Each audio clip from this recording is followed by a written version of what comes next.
ನಮಸ್ಸುರಗುರುಂ ಜಗದೇಕನಾಥಂ ಭಕ್ತಪ್ರಿಯಂ ಸಕಲಲೋಕನಮಸ್ಕೃತಂ ಚ ತ್ರೈಗುಣ್ಯವರ್ಜಿತಮಜಂ ವಿಭುಮಾದ್ಯಮೀಶಂ ವಂದೇ ಭವಗ್ನಮರಾಸುರಸಿದ್ಧವಂದ್ಯಂ ನಾರಾಯಣಂ ನಮಸ್ಕೃತ್ಯ ನರಂ ಚೈವ ನರೋತ್ತಮಂ ದೇವೀಂ ಸರಸ್ವತೀಂ ವ್ಯಾಸಂ ತತೋ ಜಯಮುದೀರಯೇ. ಪರ ಓಂ ಗೀತೆಯ 18ನೆಯ ಅಧ್ಯಾಯದ ಕೆಲವು ಸಾಲುಗಳನ್ನು ನಾವು ಈಗಾಗಲೇ ನೋಡಿದ್ವಿ. ಪ್ರಧಾನವಾಗಿ ಕರಣಗಳು ಅಂತ ಮಾತಾಡುವಾಗ ಅಧಿಷ್ಠಾನಂ ತಥಾ ಕರ್ತ ಕರಣಂ ಪೃಥಗ್ವಿಧವಾದ ಕರಣಂ ವಿವಿಧಾಚ ಪೃಥಕ್ಚೇಷ್ಟಾ ದೈವಂ ಚೈವಾತ್ರ ಪಂಚಮಂ. ಅಧಿಷ್ಠಾನ ಅಂದ್ರೆ ನಡೆಯುವ ಜಾಗ, ಕರ್ತ ಅಂದ್ರೆ ಮಾಡುವವನು, ಕರಣ ಅಂದ್ರೆ ವಸ್ತು ಅಂದ್ರೆ ಈಗ ಮಡಿಕೆ ಮಾಡುವಾಗ ಆ ಚಕ್ರ, ಮಾಡುವವನು, ನಿಮಿತ್ತ ಕಾರಣ ಇತ್ಯಾದಿ. ಚೇಷ್ಟಾಹ ತಿರುಗಿಸುವುದು, ಅವನು ಸುಸ್ತಾಯ್ತು ಅಂತ ಬೆವರು ಸೇರಿಸಿ ಹೀಗಂದು ಆಮೇಲೆ ಮತ್ತೆ ಫ್ರೆಶ್ ಆಗಿ ಮತ್ತೆ ಒಂದು ಚೆನ್ನಾಗಿ ಮಾಡೋದು, ಹಾಗೆ ಬೇರೆ ಚೇಷ್ಟೆಗಳು. ಜೊತೆಗೆ ಇದೆಲ್ಲದಕ್ಕೂ ಪೂರಕವಾಗಿ ದೈವ. ಇದು 5 ಇದ್ರೆ ಮಾತ್ರ. ಇದು ಸುಮ್ಮನೆ ಒಂದು ನಾನು ಕೇವಲ ಮಡಿಕೆ ಎದ್ದು ಹೇಳಿದೆ. ಹಾಗೆ ಈಗ ಇದೊಂದು ಪಾಠ ಆಗ್ತಾ ಇದೆ ಅಂದ್ರೆ ಈ ಜಾಗ ಮಾಡ್ಲಿಕ್ಕೊಬ್ಬ ಕರ್ತ, ಅದನ್ನು ಕೇಳಲಿಕ್ಕಿಲ್ಲ ಅಂದ್ರೆ ಇವನು ಮಾಡುದೇನು ಕೂತ್ಕೊಂಡು. ಹಾಗಾಗಿ ಕೇಳಲಿಕ್ಕೆ ಕರಣಗಳು, ಆಮೇಲೆ ಚೇಷ್ಟೆಗಳು, ಆ ಮಧ್ಯದಲ್ಲಿ ಅದನ್ನೇನೋ ಫಿಕ್ಸ್ ಮಾಡೋದು, ಅದು ಈ ಕಡೆ ಆಗ್ಲಿಲ್ಲ ಅಂತ ಆ ಕಡೆ ಆಗ್ಲಿಲ್ಲ ಅಂತ ಮಧ್ಯಕ್ಕೆ ಸರಿ ಮಾಡೋದೆಲ್ಲ ಚೇಷ್ಟೆಗಳು. ಇಷ್ಟಕ್ಕೂ ಅವನ ಸಂಕಲ್ಪ ದೈವಂ ಚೈವಾತ್ರ ಪಂಚಮಂ. ಈಗ ಯಾವುದೇ ಚಟುವಟಿಕೆ ತೆಗೆದುಕೊಂಡ್ರು ಮನುಷ್ಯನದ್ದು 5ನೇ ಒಂದು ಭಾಗ. ಅದರಲ್ಲೂ ಶರೀರದಲ್ಲಿ ತಗೊಂಡಾಗ ಶರೀರ ಅನ್ನೋದೇ ಅಧಿಷ್ಠಾನ, ಜೀವ ಅನ್ನೋದು ಕರ್ತ.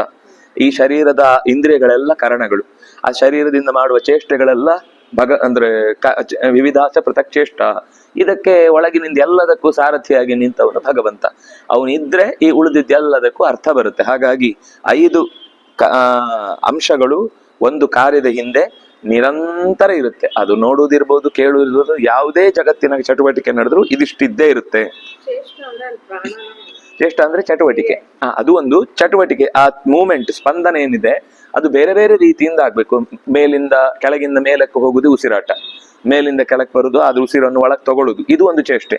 ಅಥವಾ ಏನೋ ಒಂದು ನಡುಗುತ್ತೆ, ಆಗ ಅದೊಂದು ಚೇಷ್ಟೆಯಿಂದ ನಮ್ಗೆ ಈ ಕೆಲಸದಲ್ಲಿ ಏನೋ ಸ್ವಲ್ಪ ತಡ ಮಾಡು, ಗಡಿಬಿಡಿ ಮಾಡಬೇಡ ಅಂತ ಒಂದು ಎಚ್ಚರಿಕೆ ಇರುತ್ತೆ. ಅಥವಾ ಬಲಗಡೆ ಆಡಿರುತ್ತೆ, ಈ ಬೇಗ ಹೋದ್ರೆ ಸರಿ ಹೋಗುತ್ತೆ, ತಡ ಮಾಡಿದಷ್ಟು ಹಾನಿ ಇದೆ ಅಂತ ಒಂದು ಎಚ್ಚರ ಸಿಗುತ್ತೆ. ಇದೇನೋ ಬೇರೆ ಬೇರೆ ಚೇಷ್ಟೆಗಳಿಂದ ಕಾರ್ಯ ಪೂರ್ಣ ಆಗುತ್ತೆ. ವಸ್ತುತಃ ಆ ನಡುಗುವಿನಿಂದ ಆ ಕೆಲಸ ಆಗುದಲ್ಲ. ಈ ನಡುಗುವಿಕೆ ಆ ಕೆಲಸಕ್ಕೆ ಬೇಕಿರುವ ನನ್ನ ಉಳಿದ ಇಂದ್ರಿಯಗಳನ್ನ ಫಾಸ್ಟ್ ಮಾಡುತ್ತೆ. ಬೇಗ ಮಾಡು, ಇದನ್ನ ಮಾಡಿ ಈಗ ಮುಗಿಸಿದ್ರೆ ಆಯ್ತು. ಹಾಗೆ ಆಗುತ್ತೆ. ಕೆಲವೊಂದ್ ಸರ್ತಿ ಏನೋ ಸೂಚನೆ ಸಿಕ್ಕಿ ಡಗ್ ಅಂತ ಮುಗಿಸಿದ್ರೆ ಆಮೇಲೆ ಆ ಮುಗಿಯುವಾಗ ಕರೆಂಟ್ ಹೋಗುತ್ತೆ. ಒಂದ್ ವೇಳೆ 1 ನಿಮಿಷ ತಡ ಮಾಡಿದ್ರೆ ಆ ಇಡೀ ಕೆಲಸ ಅರ್ಧದಲ್ಲಿ ನಿಂತು, ಈ ಕೆಲವು ಚಟ್ನಿ ಮಾಡ್ಬೇಕು ಅಂತ ಅರ್ಧ ಹಾಕಿಟ್ಟು ಕರೆಂಟ್ ಹೋದ್ರೆ ಅದು ಒಳಗೆ ಗುರ್ ಅಂತ ಇಷ್ಟೇ ಆಗಿ ಆಫ್ ಆಗಿರುತ್ತೆ. ಅದನ್ನ ತಿನ್ಲಿಕ್ಕೂ ಇಲ್ಲ, ಆ ಕಡೆಯಿಂದ ಆಯ್ತು ಅಂತ ಹೇಳಿ ಬಿಡ್ಲಿಕ್ಕೂ ಇಲ್ಲ. ಆಮೇಲೆ ಸಂಜೆ ಬರುತ್ತೆ ಕರೆಂಟ್. ಅಷ್ಟೊತ್ತವರೆಗೆ ಏನ್ ಮಾಡುದು? ಈ ಇನ್ವರ್ಟರ್ ಇದ್ದವ್ರಿಗೆ ಸಮಸ್ಯೆ ಇಲ್ಲ, ಉಳಿದವ್ರಿಗೆ ಅಂದ್ರೆ ಸಮಸ್ಯೆನೆ. ಹಾಗಾಗಿ ಒಂದೊಂದು ಕೆಲಸಗಳು 1 ನಿಮಿಷ ತಡ ಮಾಡೋದ್ರಿಂದ ಕೆಲವೊಂದ್ ಸರ್ತಿ ನಿಂತೇ ಹೋಗುವ ಸಾಧ್ಯತೆಗಳು ಇರ್ತವೆ. 1 ನಿಮಿಷ ತಡ ಆಯ್ತು, ಟ್ರೈನ್ ನಮ್ಮ ಎದುರುಗಡೆ ಹೋಗ್ಬಿಡುತ್ತೆ. ಈಗ ಬಾಗಿಲು ಹಾಕ್ಬಿಟ್ಟಿರ್ತಾರೆ. ನಾವು ಒಂದೇ ಭಾರತದಲ್ಲಿ ಓಡಿ ಕರೆಕ್ಟ್ 1 ನಿಮಿಷಕ್ಕೆ ಓಡ್ಕೊಂಡು ಹತ್ತುತ್ತೇನೆ ದುನಿ ದಿಲ್ವಾಲೆ ದುನ ಅಲ್ಲಿ ಎಂಜಾಂಗೆ ಅಂತ ಇದ್ದಂಗೆ ಓಡ್ತೇವೆ ಅಂದ್ರೆ ಅವನು ಬಿಟ್ಟು ಓಡ್ತಾ ಇರ್ತಾನೆ. ಆದ್ರೆ ಹಿಂದೆನೆ ಓಡ್ಬೇಕಷ್ಟೇ. ಈ ಮಾಮೂಲಿ ಟ್ರೈನ್ ಅಲ್ಲಿ ಹೋದ್ರೆ 125 ರೂಪಾಯಿ ಉಳಿಯುತ್ತೆ, ಅದ್ರಲ್ಲಿ ಹೋದ್ರೆ 1025 ರೂಪಾಯಿ ಉಳಿಯುತ್ತೆ ಅಷ್ಟೇ. ಒಟ್ಟಂತದ್ದು ಏನು ಚಟುವಟಿಕೆ ಇಲ್ಲದೆ ಒಂದು ಕೆಲಸ ಪೂರ್ತಿ ಆಗುದು ಸಾಧ್ಯ ಇಲ್ಲ. ಶರೀರ ವಾಂಗ್ಮನೋಭಿರ್ಯತ್ ಕರ್ಮ ಪ್ರಾರಭತೆ ನರ ನ್ಯಾಯಂ ವಾ ವಿಪರೀತಂ ವಾ ಪಂಚೈತೆ ತಸ್ಯ ಹೇತವಃ. ಈಗ ಮತ್ತು ಮನುಷ್ಯನ ಶರೀರ ಅಂತ ತೆಗೆದುಕೊಂಡ್ರೆ ಶರೀರ, ವಾಕ್, ಮನಸ್ಸು ಮತ್ತು ಆ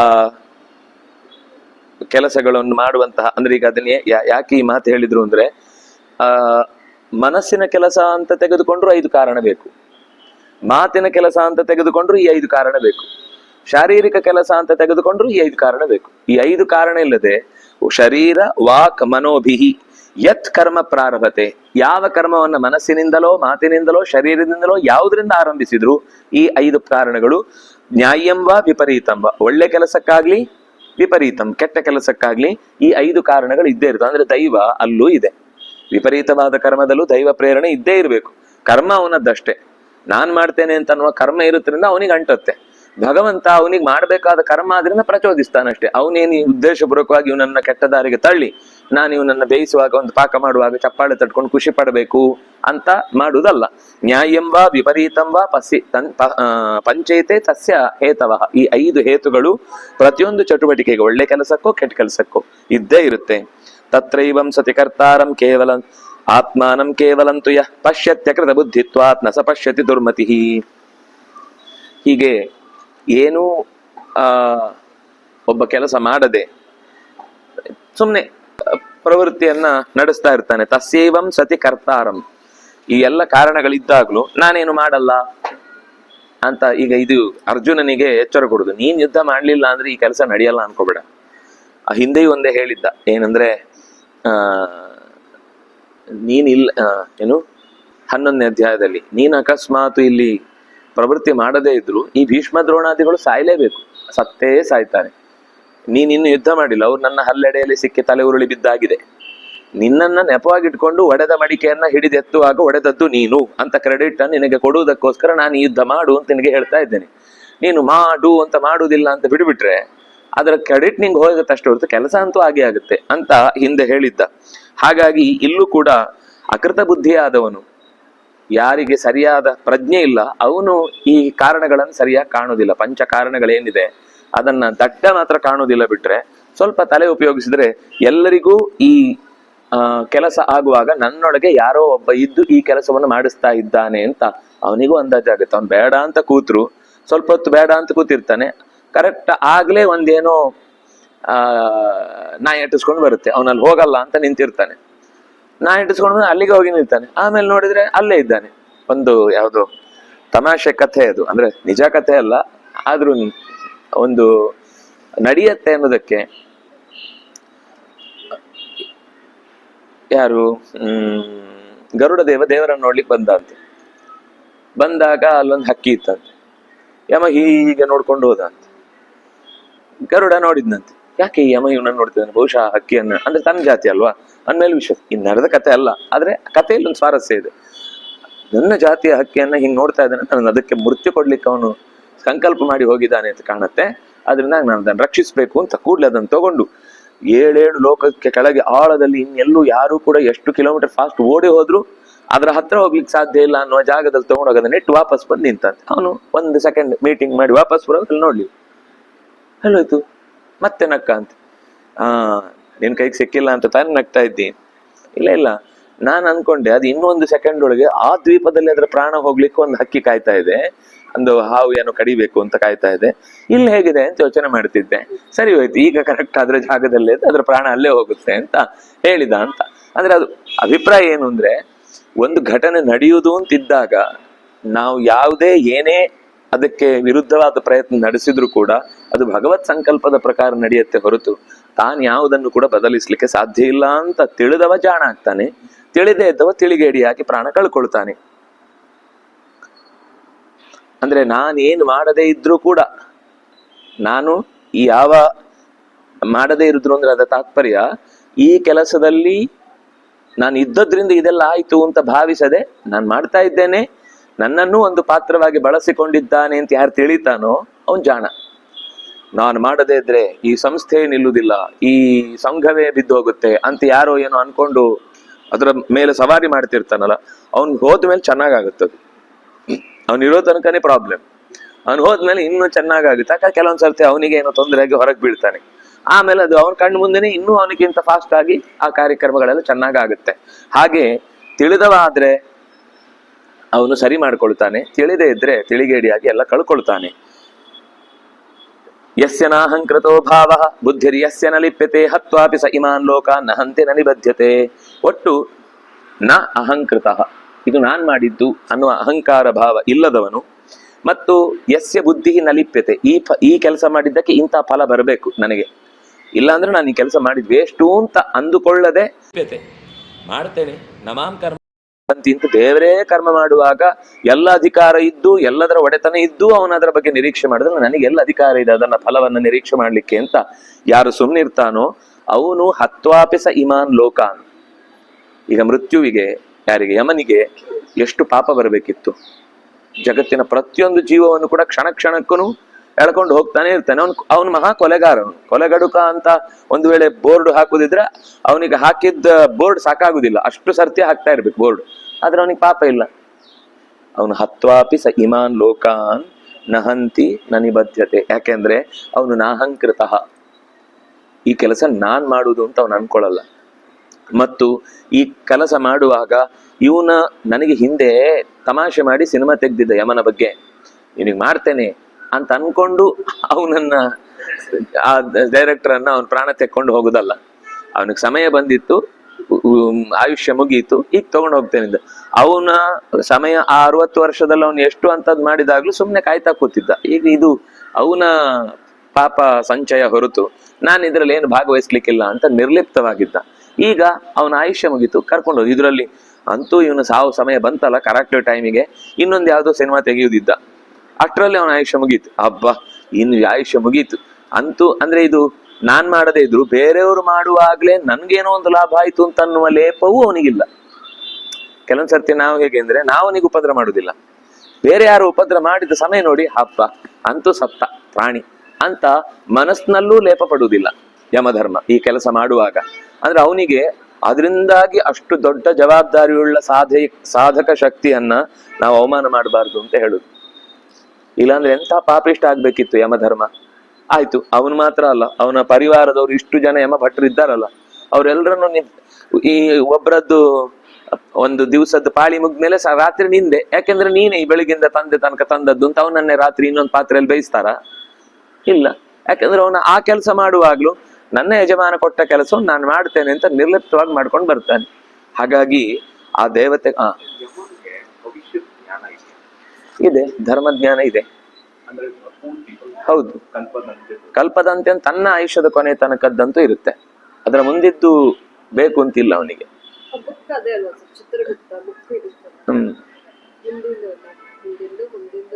ಅವನ ಕರ್ಮದ ಬಗ್ಗೆ ಏನ್ ಗೊತ್ತಾಗ್ಬೇಕೋ ಅಷ್ಟು ಗೊತ್ತಿರುತ್ತೆ. ಪಿನ್ ಟು ಪಿನ್ ಈ ಪರಮಾಣುವಿನಿಂದ ಮುಂದೇನೇನ್ ತಯಾರಾಗುತ್ತೆ ಅನ್ನೋದು ಬೇಕಾಗಿಲ್ಲ. ಆದ್ರೆ ಈ ಪರಮಾಣುವಿನಲ್ಲಿರುವ ಒಂದು ಜೀವಿ ಇಷ್ಟು ಕಾಲ ಬದುಕಿ ಇದರ ಇಷ್ಟ ಆಯುಷ್ಯವನ್ನು ಕಳೆದು ಇಲ್ಲಿಗಾಗಿ ಇದರ ಆಯುಷ್ಯ ಮುಗೀತೆ, ನಾನು ತಗೊಂಡು ಹೋಗ್ಬೇಕು, ಅಷ್ಟು ಗೊತ್ತಿರುತ್ತೆ. ಅವನ ಧರ್ಮ ಅಧರ್ಮಗಳ ಬಗ್ಗೆ ಗೊತ್ತಿರುತ್ತೆ, ಅದರ ಆಯುಷ್ಯದ ಬಗ್ಗೆ ತಿಳಿವಿರುತ್ತೆ. ಎಲ್ಲ ಅಂದ್ರೆ ಅವನು ಯಾವ ಜೀವದ ಬಗ್ಗೆ ಅಂದ್ರೆ ಎಲ್ಲಾ ಜೀವ ಅಂದ್ರೆ ಸೃಷ್ಟಿಗೆ ಬಂದದ್ರಲ್ಲಿ ಸೃಷ್ಟಿಗೆ ಬಂದದ್ರದ್ರೆ ಎಲ್ಲ ಇರುತ್ತೆ. ಯಾಕಂದ್ರೆ ಅದು ಇದ್ರೆ ಮಾತ್ರ ಅವ್ನು ಸರಿ ಮಾಡ್ಲಿಕ್ಕಾಗುತ್ತೆ ಕೆಲಸ. ಇಲ್ಲಾಂದ್ರೆ ಆಮೇಲೆ ಯಾವ್ದೋ ಒಂದು ಎಡವಟ್ಟು ಬೇಗನೆ ತಗೊಂಡ್ ಬಂದು ನೀವು ಅದ್ರ ಬಗ್ಗೆ ಸರಿ ಹೇಳಿರ್ಲಿಲ್ಲ, ನಾನು ತಗೊಂಡ್ ಬಂದ್ಬಿಟ್ಟೆ ಅಂತ ಅವನ ಆಕ್ಷೇಪ ಮಾಡ್ಬೋದಲ್ಲ. ಹಾಗೆ ಮಾಡ್ಲಿಕ್ಕಿಲ್ಲ, ಹಾಗೆ ಮಾಡ್ಲಿಕ್ಕೆ ಆಗುದೂ ಇಲ್ಲ. ಅಂದ್ರೆ ನಮಗೆ ಈಗ ಈ ತತ್ವ ಯಮಧರ್ಮ ಅನ್ನೋದು 12ನೇ ತತ್ವ. 12ನೇ ತತ್ವ ಅಂದ್ರೆ ಅದು ಎಷ್ಟು ದೊಡ್ಡದು ಗೊತ್ತಾ? ಅದರ ಮೇಲೆ ಇರುವುದು ಕೇವಲ 11. ನಮಗೆ ಕೋಟಿ ಕೋಟಿ ಇದೆ ಪ್ರಯಾಣ. ಹಾಗಾಗಿ ಅದು ಎಷ್ಟು ಎತ್ತರದ ತತ್ವ ಅಂತ ಗೊತ್ತಿಲ್ಲದೆ ನಾವು ಅದನ್ನ ಹಾಸ್ಯಕ್ಕೋ ಅಥವಾ ಇನ್ಯಾವುದಕ್ಕೋ ಬಳಸ್ಕೊಳ್ಳೋದು ಎಷ್ಟು ಅಪರಾಧ ಅಂತ ನಮಗೆ ಗೊತ್ತಿರುವುದಿಲ್ಲ. ಜ್ಞಾನಂ ಜ್ಞೇಯಂ ಪರಿಜ್ಞಾತ ತ್ರಿವಿಧ ಕರ್ಮ ಚೋದನಾ ಕರಣಂ ಕರ್ಮಕರ್ತೆ ತ್ರಿವಿಧ ಕರ್ಮ ಸಂಗ್ರಹ.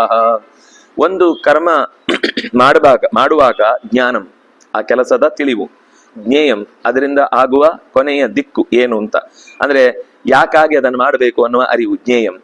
ಆಮೇಲೆ ಪರಿಜ್ಞಾತ ಅದರ ತಿಳಿವು, ಅದರ ಜ್ಞಾನ ಇರುವವನು ಮತ್ತು ಜ್ಞಾನದಿಂದ ಆಗುವ ಕೊನೆಯ ಪರಿಣಾಮ. ಇದು ಮೂರಿದ್ರೆ ಮಾತ್ರ ಆ ಕರ್ಮ ಅಥವಾ ಆ ಗುರಿ ಸ್ಪಷ್ಟವಾಗಿ ಮುಟ್ಟುವುದು ಸಾಧ್ಯ ಆಗುತ್ತೆ. ಅಷ್ಟೇ ಅಲ್ಲ, ಕರಣಂ ಕರ್ಮ ಕರ್ತೇತಿ. ಕರ್ಣ ಅಂದ್ರೆ ಆಯುಧಗಳು ಏನೋ ಒಂದು, ಕರ್ಮ ಅಂದ್ರೆ ಕೊಲ್ಲುವುದೋ ಹಾಫೋ ಫುಲ್ಲೋ ಅಂತ ಕರೆಕ್ಟಾಗಿ ಗೊತ್ತಿರುವುದು, ಕರ್ತ ಅಂದ್ರೆ ಅದನ್ನು ಮಾಡುವವನು. ಇದು 3 ಜನ ಇದ್ರೆ ಮಾತ್ರ. ಜ್ಞಾತೃ ಜ್ಞೇಯ ಜ್ಞಾನ ಇದ್ರೆ ಜ್ಞಾನ ಬರುತ್ತೆ, ಕರ್ತೃ ಕರಣ ಕರ್ಮ ಇದ್ರೆ ಕೆಲಸ ಆಗುತ್ತೆ. ಇದು ಕರ್ಮ ಅನ್ನೋದು 3 ಮುಖದಲ್ಲಿ, ಜ್ಞಾನ ಅನ್ನೋದು 3 ಮುಖದಲ್ಲಿ. ಅಂದ್ರೆ ಒಂದು ಜ್ಞಾನದ ಅರಿವಿನ ಚಟುವಟಿಕೆ ಆಗುವಾಗ ಈ 3 ಇರಬೇಕು, ಕರ್ಮದ ವ್ಯವಸ್ಥೆ ಆಗ್ಬೇಕು ಅಂತಂದ್ರೆ ಈ 3 ಇರಬೇಕು. ಹೀಗೆ ಕರ್ಮ ಸಂಗ್ರಹ ಅಂದ್ರೆ ಲೋಕದಲ್ಲಿ ಚಟುವಟಿಕೆ ಆಗುವಂತದ್ರದ್ದ ಉಪಕರಣಗಳು 3 ತರ. ಮಾಡುವಿಕೆ, ಮಾಡುವವನು ಮತ್ತು ಅದಕ್ಕೆ ಬಳಸುವ ಸಾಧನ, ಇದು 3 ಬೇಕೇ ಬೇಕು ಅಂತ. ಅಂದ್ರೆ ಇದು ಮತ್ತೆ 3 ಎಲ್ಲ 3 ಅಂತ ಬರುತ್ತೆ ಮುಂದೆ. ಅಂದ್ರೆ ನಾವೇನು ತ್ರಿಪುಟಿ, 3 ಕಣ್ಣುಗಳು. 3 ಕಣ್ಣುಗಳು ಏನು ಅಂದ್ರೆ ಇದೆ. ಭಗವಂತ ಅವನು ಜ್ಞಾನನೂ ಹೌದು, ಜ್ಞೇಯವೂ ಹೌದು, ಜ್ಞಾತೃವೂ ಹೌದು. ಶಿವನಿಗೂ ಅದು ಯಾಕೆ 3 ಅಂದ್ರೆ ಇದೇ ಕಾರಣಕ್ಕೆ. ಅವನಿಗೂ ಅವನು ಕರಣನೂ ಹೌದು, ಕರ್ತೃ ಹೌದು, ಕರ್ಮವೂ ಹೌದು. ಅದರಿಂದಾಗಿ ಸಂಹಾರ ಕರ್ತೃವಾಗಿ ಕೆಲಸ ಮಾಡ್ಲಿಕ್ಕೆ ಆಗುತ್ತೆ ಅವನಿಗೆ. ನಂತರದ ತತ್ವಗಳಿಗೆ ಈ ಮಾತಿಲ್ಲ. ಶಿವನ ತನಕದ ಮಂದಿಗೆ ಮಾತ್ರ 3 ಕಣ್ಣು. ಶಿವನಿಗೆ 3 ಪ್ರಾಣನಿಗೆ 3 ತಾಯಿ ಯಾರು ದುರ್ಗಾದೇವಿಗೆ 3 ನರಸಿಂಹನಿಗೆ 3 ಇವರು ಎಲ್ಲರಿಗೂ 3 ಕಾಲದ ಚಿಂತನೆಗಳು ಸ್ಪಷ್ಟ ಇರುತ್ತೆ. ಅದರಿಂದಾಗಿ ಒಂಥರ ಸಂಕೇತವಾಗಿ 3 ಅನ್ನೋದನ್ನ ಅವರನ್ನ ಹೌದು ಹಾಗೆ ಅವ್ರಿಗೆ ತುಂಬಾ ಕೆಲಸ ಇರುತ್ತೆ. ಒಂದೇ ಕೆಲಸ ಅಲ್ಲ, ದಿಕ್ಕು ಮಾತ್ರ ಅಲ್ಲ, ಇನ್ನು ಬೇರೆ ಬೇರೆ ಪದಾರ್ಥಗಳಲ್ಲಿ ಉಪ್ಪಿನಲ್ಲಿ ಯಮ ಇದ್ದಾನೆ ಅಂತ ಹೇಳುದು. ಉಪ್ಪು ಯಮನಿಂದ ಅಭಿಮನ್ಯವಾದ ವಸ್ತು, ಲವಣ. ಹಾಗೆ ಅನೇಕ ದೇವತೆಗಳಿಗೆ ಬೇರೆ ಬೇರೆ ಸ್ಥಾನಗಳಲ್ಲಿ, ವಸ್ತುಗಳಲ್ಲಿ, ಗಿಡಮರಗಳಲ್ಲಿ ಕೆಲಸಗಳು ಇದ್ದೇ ಇರ್ತವೆ. ಕಮ್ಮಿ ಜ್ಞಾನಂ ಕರ್ಮ ಚ ಕರ್ತಾ ಚ ತ್ರಿಧೈವ ಗುಣಭೇದತ ಪ್ರೋಚ್ಯತೆ ಗುಣಸಂಖ್ಯಾನೆ ಯಥಾವತ್ ಶೃಣುತಾನ್ಯಪಿ. ಜ್ಞಾನ ಮತ್ತು ಕರ್ಮ ಮತ್ತು ಜ್ಞಾನ ಕರ್ಮಗಳನ್ನ ನಡೆಸುವ ಜ್ಞಾತೃ ಅಥವಾ ಕರ್ತ, ಇದು 3 ಗುಣಗಳ ವ್ಯತ್ಯಾಸದಿಂದ ಜ್ಞಾನ ಅನ್ನೋದು 3 ತರ, ಕರ್ಮ ಅನ್ನೋದು 3 ತರ, ಜ್ಞಾತೃ ಅನ್ನೋದು 3 ತರ. ಸಾತ್ವಿಕ ಜ್ಞಾನ, ರಾಜಸ ಜ್ಞಾನ, ತಾಮಸ ಜ್ಞಾನ. ಸಾತ್ವಿಕ ಕರ್ಮ, ರಾಜಸ ಕರ್ಮ, ತಾಮಸ ಕರ್ಮ. ಸಾತ್ವಿಕ ಜ್ಞಾತೃ ಅಥವಾ ಕರ್ತೃ, ರಾಜಸ ಕರ್ತೃ, ತಾಮಸ ಕರ್ತೃ. ಹೀಗೆ 3 ತರದ ಗುಣಭೇದದಿಂದ, ಸಾತ್ವಿಕ ರಾಜಸ ತಾಮಸ ಅನ್ನುವ ಗುಣಭೇದದಿಂದ ಈ 3ಗಳು ಮತ್ತೆ 3 ಆಗಿ 9 ಆಗುತ್ತೆ. ಅದು ಕೂಡ ನಿಮಗೆ ಮೇಲ್ನೋಟಕ್ಕೆ ಹೇಳಿದ್ದು. ಈ ಸಾತ್ವಿಕ ಜ್ಞಾನ ಅಥವಾ ಸಾತ್ವಿಕ ಕರ್ತೃ ಅಂತ ಇರುವಲ್ಲೂ, ಸಾತ್ವಿಕ ಕರ್ತ ಅಂದ್ರೆ ಎಲ್ಲರದ್ದು ಒಂದೇ ರೇಷೋ ಇರಲ್ಲ. ಅದರಲ್ಲೂ ಸಾತ್ವಿಕತೆ ರಾಜಸಿಕತೆಯ ವ್ಯತ್ಯಾಸದಿಂದಾಗಿ ಸಾತ್ವಿಕರಲ್ಲೇ ಸಾತ್ವಿಕ ಸಾತ್ವಿಕ ಸಾತ್ವಿಕ ಸಾತ್ವಿಕ ಕರ್ತ, ಸಾತ್ವಿಕ ಸಾತ್ವಿಕ ಸಾತ್ವಿಕ ರಾಜಸಕರ್ತ, ಸಾತ್ವಿಕ ಸಾತ್ವಿಕ ಸಾತ್ವಿಕ ತಾಮಸಕರ್ತ ಅಂತಾನು ಇರ್ತಾನೆ. ಅದರ ವಿಭಾಗಗಳು ಬೇರೆ. ಪ್ರೋಚ್ಯತೆ ಗುಣಸಂಖ್ಯಾನೆ ಯಥಾವಚ್ಚುಣು ತಾನ್ಯಪಿ. ವೈದಿಕ ಸಾಂಖ್ಯಶಾಸ್ತ್ರದಲ್ಲಿ ಈ ಗುಣಗಳ ಲೆಕ್ಕಾಚಾರದಿಂದ ಇವುಗಳ ವ್ಯತ್ಯಾಸವನ್ನು ಹೇಳಿದ್ದಾರೆ. ತಾನ್ಯಪಿ ಶೃಣು, ಅದನ್ನು ಕೇಳಿಸಿಕೊ. ಸರ್ವಭೂತೇಷು ಏನೈಕಂ ಭಾವಮವ್ಯಯಮೀಕ್ಷತೆ ಅವಿಭಕ್ತಂ ವಿಭಕ್ತೇಷು ತಜ್ಞಾನಂ ವಿದ್ಧಿ ಸಾತ್ವಿಕಂ. ಸಾತ್ವಿಕವಾದ ಜ್ಞಾನ ಯಾವುದು? ಸಮಸ್ತ ಭೂತಗಳಲ್ಲಿರುವಂತಹ ತತ್ವ ಒಂದೇ, ಆದ್ರೆ ಅವನು ಈ ಎಲ್ಲಾ ತತ್ವಗಳಿಗಿಂತ ಬೇರೆ. ಸರ್ವಭೂತೇಷು ಏನೈಕಂ ಅವ್ಯಯಂ ಭಾವಂ, ಆದ್ರೆ ಆ ವಿಕಾರಕ್ಕೆ ತಾನು ಒಳಗಾಗುದಿಲ್ಲ. ಯಾಕೆಂದ್ರೆ ಅವನು ಅದು ಬೇರೆ ಆದ್ರೆ ಮಾತ್ರ ಅವ್ಯಯ ಆಗುದು. ಈಗ ಮಣ್ಣಿನ, ಈಗ ಅಲ್ಲಿ ಸಮುದ್ರದಲ್ಲಿ ನಾವು ಆಟಕ್ಕೆ ಮರಳನ್ನ ಕಾಲ ಮೇಲೆ ಹಾಕಿ ಒಂದು ಮನೆ ಕಟ್ತೇವೆ, ಅದು ವ್ಯಯ ಆಗುತ್ತೆ. ಆದ್ರೆ ಅದರಲ್ಲಿ ನೆಲೆಸಿದ ಭಗವಂತ ಅವ್ಯಯವಾಗೇ ಇರ್ತಾನೆ. ಅದು ಬಿದ್ದೋದಾಗ ಅವನು ಬಿದ್ದೋಗಲ್ಲ, ಮನೆ ಬಿದ್ದೋಗುತ್ತೆ. ಅಥವಾ ಯಾವುದೋ ಒಂದು ಬರ್ಸ್ಟ್ ಆಗುತ್ತೆ, ಬಲ್ಬಿನಲ್ಲಿ ಬೆಳಕು ಕೊಡುವಾಗ ನಾವು ಉದಾಹರಣೆ ಕೊಡ್ತೇವೆ ನೋಡಿ, ದೇವ್ರು ಬಲ್ಬ್ ಇದ್ದ ಹಾಗೆ ಅಂತ ಹೇಳ್ತಿರ್ತಾರೆ. ಅಷ್ಟೊತ್ತಿಗೆ ಕರೆಂಟ್ ಫ್ಲಕ್ಚುಯೇಷನ್ ಆಗಿ ಡಮ್ ಅನ್ನತ್ತೆ. ಓ ದೇವ್ರು ಹೋದ್ನಾ ಅಂತ ಅಕಸ್ಮಾತ್ ಮಗು ಕೇಳಿದ್ರೆ, ಇಲ್ಲಪ್ಪ ಅದು ಉದಾಹರಣೆಯಲ್ಲಿ ಮಾತ್ರ ಹಾಗೆ ಹೇಳುದು. ಆ ಬಲ್ಬ್ ಮತ್ತು ಭಗವಂತನಿಗೆ ಅದರ ಸಂಪರ್ಕದಿಂದ ಬಲ್ಬ್ ಹೊಡೆದ ಹಾಗೆ ಅದರೊಳಗಿನ ಭಗವಂತನು ಹಾಗೆ. ಈಗ ನಮ್ಗೆ ಹಾಗೆ ಅಲ್ವಾ, ಬಸ್ಸಲ್ಲಿ ನಾವು ಕೂತಿದ್ದಾಗ ಬಸ್ಸು ಉಲ್ಟ ಪಲ್ಟ ಆದ್ರೆ ಒಳಗಿನ ನಾವು ಉಲ್ಟ ಪಲ್ಟ ಆಗ್ತೇವೆ. ಒಂದು ಮಡ ಸ್ನಾನವೋ ಉರುಳು ಸ್ನಾನವೋ ಏನೋ ಒಂದು ಮಾಡ್ಬೇಕಾಗುತ್ತೆ. ಅದು ನಮ್ಗೆ ಅನಿವಾರ್ಯ. ಯಾಕಂದ್ರೆ ನಾವು ಅದನ್ನ ಬಿಟ್ಟು ಹೊರಗೆ ಬದುಕ್ಲಿಕ್ಕೆ ಆಗಲ್ಲ. ಬದುಕಿಸಿದ್ರೆ ಬರ್ಬೇಕಷ್ಟೇ, ಇಲ್ಲ ಅಂದ್ರೆ ಸುಟ್ಟು ಭಸ್ಮ ಆಗುತ್ತೆ. ಆದ್ರೆ ಭಗವಂತ ಅದರೊಳಗೆ ಇರುವವನು ಅವ್ಯಯ. ಭಾವಂ ಅವ್ಯಯಂ ಈಕ್ಷತೆ. ಯಾರು ಜಗತ್ತಿನ ಎಲ್ಲ ಪದಾರ್ಥಗಳಲ್ಲಿಯೂ ಒಬ್ಬನಾಗಿ ಅವನಿದ್ದಾನೆ ಅಂತ ನೋಡಿಯೂ ಎಲ್ಲ ಪದಾರ್ಥಗಳಲ್ಲಿರುವ ವ್ಯಯ ಅಥವಾ ದೋಷ ಅಥವಾ ಇನ್ನೇನಾದ್ರೂ ಅದರ ಅವ್ಯವಸ್ಥೆಗಳಿದ್ರೆ ಅದನ್ನ ಪರಮಾತ್ಮನಿಗೆ ಅಂಟಿಸದೆ ನೋಡ್ತಾ ಇದ್ದಾನೆ ಅಂದ್ರೆ ಅವನು ಅವನ ಜ್ಞಾನ ಅನ್ನೋದು ಸಾತ್ವಿಕ, ಅವನ ಜ್ಞಾನ ಅನ್ನೋದು ಸ್ಪಷ್ಟ. ಅವಿಭಕ್ತಂ ವಿಭಕ್ತೇಶ್, ಇದು ಬಹಳ ಮುಖ್ಯ. ಅವನು ಅವಿಭಕ್ತ, ಆದ್ರೆ ಉಳಿದದ್ದೆಲ್ಲವೂ ವಿಭಕ್ತ. ಅಂದ್ರೆ ಉಳಿದದ್ದು ವಿಭಾಗ ಇಲ್ಲದೆ ಇದ್ರೆ ವಿಭಕ್ತೇಶು ಅಂತ ಬಹುವಚನ ಹಾಕುದು ಹೇಗೆ? ಈ ಪದಾರ್ಥ ಎರಡು ಬೇರೆ, ಆದ್ರೆ ಇದೆರಡರಲ್ಲಿರುವ ಭಗವಂತ ಒಬ್ನೇ. ಇದು ಜಡಕ್ಕಾಯ್ತು. ಚೇತನಗಳಲ್ಲೂ ಹಾಗೆ ಅನಂತ ಜೀವರಾಶಿಗಳಲ್ಲಿ ಸರ್ವಭೂತೇಶು ಏನೈಕಂ, ಎಲ್ಲ ಭೂತಗಳಲ್ಲಿ, ಭೂತ ಅಂದ್ರೆ ಭೂತಿ ಉಳ್ಳದ್ದು, ಬೆಳವಣಿಗೆ ಉಳ್ಳದ್ದು. ಬೆಳವಣಿಗೆ ಉಳ್ಳ ಪ್ರತಿಯೊಂದು ಜೀವಗಳು ಪರಸ್ಪರ ಬೇರೆ. ಇಲ್ಲ ಅಂದ್ರೆ ಸರ್ವಭೂತೇಶು ಬಹುವಚನ ಹೇಗೆ? ಎಲ್ಲ ಭೂತಗಳು ಹೇಳಲಿಕ್ಕಿಲ್ವೇ ಇಲ್ಲ, ಭೂತ ಒಂದೇ. ಭೂತದಲ್ಲಿ ಭೂತ ಇದೆ, ಯಾವ ಭೂತವನ್ನು ಮಾತಾಡಿಸುದು? ಆ ಭೂತವನ್ನು ಮಾತಾಡಿಸ್ಬೇಕು, ಈ ಭೂತವನ್ನು ಮಾತಾಡಿಸ್ಬೇಕು. ಹಾಗಾಗಿ ಅವಿಭಕ್ತಂ ವಿಭಕ್ತೇಶು, ಎಲ್ಲ ವಸ್ತುಗಳಲ್ಲಿ ಇರುವಂತಹ, ಎಲ್ಲ ಜೀವರಾಶಿಗಳಲ್ಲಿರುವಂತಹ ಭಗವಂತ ಒಬ್ಬನೇ ಮತ್ತು ಅದಕ್ಕಿಂತ ಪೂರ್ತಿ ಬೇರೆ ಅಂತ ಯಾರ ತಿಳಿವು ಸಾತ್ವಿಕವಾದದ್ದೋ ಅದನ್ನ ಸಾತ್ವಿಕ ಜ್ಞಾನ ಅಂತ ಕರೀತಾರೆ. ಸಾತ್ವಿಕಂ ವಿದ್ಧಿ ಜ್ಞಾನಂ ವಿದ್ಧಿತು ಸಾತ್ವಿಕಂ. ಆ ಜ್ಞಾನವನ್ನ ಸಾತ್ವಿಕ ಅಂತ ತಿಳಿ. ಪೃಥಕ್ತ್ವೇನತು ಯಜ್ಞಾನಂ, ದೇವರನ್ನು ಬೇರೆ ಬೇರೆಯಾಗಿ ಕಾಣ್ತಾನೆ. ನಾನಾ ಭಾವಾನ್ ಪೃಥಕ್ ವಿಧಾನ್, ಆಯಾ ದೇವತೆಗಳಲ್ಲಿ ಅದೇ ಸರ್ವಸ್ವ, ಇಲ್ಲಿ ಬಂದಾಗ ಇದೇ ಸರ್ವಸ್ವ, ಮತ್ತೊಂದು ಬಂದಾಗ ಮತ್ತೊಂದು ಸರ್ವಸ್ವ, ಎಲ್ಲವನ್ನು ನಂಬ್ತಾನೆ. ಆದ್ರೆ ಎಲ್ಲ ನಂಬುವಾಗ ಒಂದಕ್ಕೊಂದಕ್ಕಿರುವ ಕನೆಕ್ಷನ್ನು ಮತ್ತೆ ಅದರೊಳಗಿರುವಂತಹ ವಸ್ತುಗಳಿಗಿರುವಂತಹ ಅಂತರ್ಯಾಮಿಯಾಗಿರುವ ಒಂದು ತತ್ವವನ್ನು ಅವನು ಮರೆತು ಬಿಟ್ಟ ಅಂದ್ರೆ ವೇತ್ತಿ ಸರ್ವೇಷು ಭೂತೇಶು, ಎಲ್ಲ ಜೀವರಾಶಿಗಳಿಗೂ ಒಂದು ಆಧಾರ ಶಕ್ತಿ ಅಂತ ಒಪ್ಪುತ್ತಾನೆ, ಆದ್ರೆ ಅಂತರವನ್ನ ಕಾಣ್ತಾನೆ. ಈಗ ಅಂತರ ಅಂತಂದ್ರೆ ತಿರುಪತಿಯ ದೇವರು ತುಂಬಾ ದೊಡ್ಡವರು. ನಮ್ಮ ಮನೆಯಲ್ಲಿರುವ ಯಾವ್ದು ಪಾಪ ಅದಕ್ಕೆ ಹೆಚ್ಚು ಕೈ ಕಾಲು ಮೂಗೆಲ್ಲ ನೆಟ್ಟಿಗಿಲ್ಲ. ಮನೆಯಲ್ಲಿ ಪಾಪ ದೇವ್ರ ಶ್ರದ್ಧೆಯಿಂದ ಅವ್ರ ಅಪ್ಪ ಅಮ್ಮ ಪೂಜೆ ಮಾಡ್ತಿರ್ತಾರೆ. ಅವನೇನ್ ಹೇಳುದು ಅಂದ್ರೆ ಆ ದೇವ್ರು ಗ್ರೇಟ್, ನಿನ್ನೆ ಈ ಪೀಠದಲ್ಲಿ ಇಟ್ಟಿರುವ ಮೈ ಮೂಗು ಬಾಯಿ ಎಲ್ಲ ಒತ್ತಿ ಒಳಗೆ ಹೋಗಿರುವ ಹಾಗಿರುವಂತ ಪ್ರತಿಮೆಯಲ್ಲಿರುವ ದೇವರು ಚಿಕ್ಕವನು ಅಂತ. ಹೀಗೆ ಆ ದೇವರನ್ನ ಈ ದೇವರಿಗಿಂತ ಅಂತರ, ಪೃಥಕ್ವೇನ, ಇದು ಬೇರೆ, ಆ ದೇವರು ಬೇರೆ ಈ ದೇವರು ಬೇರೆ. ಮತ್ತೆ ಎಲ್ಲ ದೇವತೆಗಳಲ್ಲಿ ಏಕರೂಪವಾಗಿ ಹರಿಯುವ ಶಕ್ತಿ ರೂಪನಾದ ಪರಮಾತ್ಮನನ್ನ ಲೆಕ್ಕಕ್ಕೆ ತೆಗೆದುಕೊಳ್ಳದೆ ಅಲ್ಲಲ್ಲಿ ಆಯಾ ದೇವತೆಗಳೇ ಸರ್ವಸ್ವ ಅಂತ ನಾನಾ ಭಾವಾನ್ ಪೃಥಗ್ ವಿಧಾನ್ ವೇತ್ತಿ ಸರ್ವೇಷು ಭೂತೇಶು ತಜ್ಞಾನಂ ವಿದ್ಧಿ ರಾಜಸಂ. ಭಗವಂತನನ್ನು ಒಪ್ಪಿದ್ರು ಕೂಡ ಎಲ್ಲ ಬೇರೆ ಬೇರೆ ದೈವ ಶಕ್ತಿಗಳು ಒಟ್ಟಾಗಿ ಕೆಲಸ ಮಾಡೋದ್ರಿಂದ ಈ ಜಗತ್ತು ನಡೀತಾ ಇದೆ. ಅನೇಕ ದೈವಿ ಶಕ್ತಿಗಳ ಸಹಕಾರದಿಂದ ಈ ಜಗತ್ತು ನಡೀತಾ ಇದೆ. ನಾನು ನಿಮ್ಮಂಟೇನೆ ಮಾಡೋದಿಲ್ಲ, ನಿಮ್ದು ಇದೆ ನಮ್ದು ಇದೆ, ನಾವಿಬ್ರು ಸೇರಿ ವರ್ಕ್ ಮಾಡೋಣ ಅಂತ ಒಗ್ಗಟ್ಟಿನಲ್ಲಿ ಬಲವಿದೆ ಅಂತ ಚಿಂತಿಸಿ ಆ ಮೂಲಕ ಇದು ಬೇಕಿತ್ತು, ಇದು ತಪ್ಪಲ್ಲ ಕೆಲಸ. ಆದ್ರೆ ಇದಕ್ಕೂ ಮೀರಿ ಒಂದು ಒಳಗೆ ಒಂದು, ಈಗ ಯೋಚನೆ ಮಾಡಿ 10 ಜನ ಸೇರಿ ಅಡಿಗೆ ಮಾಡಿದ್ರೆ ಏನಾಗುತ್ತೆ? ಎಲ್ರೂ ಅಧಿಕಾರಿಗಳೇ. ನಾನು ಒಂದ್ಸಲ ಉಪ್ಪು ಹಾಕ್ಬೇಕು, ಅವನು ಹಾಕ್ತಾನೆ, ನಾನೊಂದ್ಸಲ ಉಪ್ಪು ಹಾಕ್ಬೇಕು, ಅವನು ಹಾಕ್ತಾನೆ, ತಿನ್ನೋನ್ ಕತೆ ಏನು?